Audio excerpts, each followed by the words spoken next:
Hello everyone, welcome back. In this video I will show you how to buy resistance dog or redo on Telegram Open Network Ton. So in order to do this, you first need to launch your Ton Keeper wallet, and then you just have to log in into your account. Now once you've successfully logged in, you need to tap on the browser tab in the bottom right hand corner of the screen, and then you will be landed on this explore page.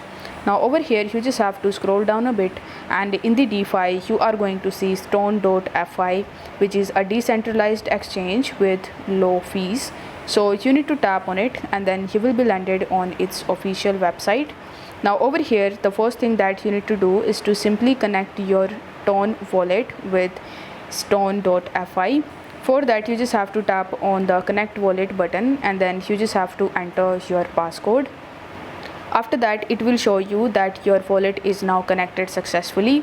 Now you just have to tap on this receive button, and then in the search bar you will have to search for the redo token. Now once you have found it, you simply need to select it.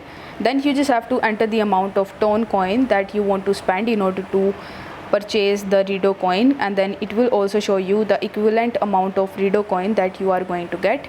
Over here you just have to tap on the stop button in the bottom, and then you just have to confirm your transfer. This way you will be able to buy redo coin on Ton Keeper wallet. So I hope this video was helpful, and if it was, then don't forget to like the video and subscribe to the channel. Thank you so much for watching.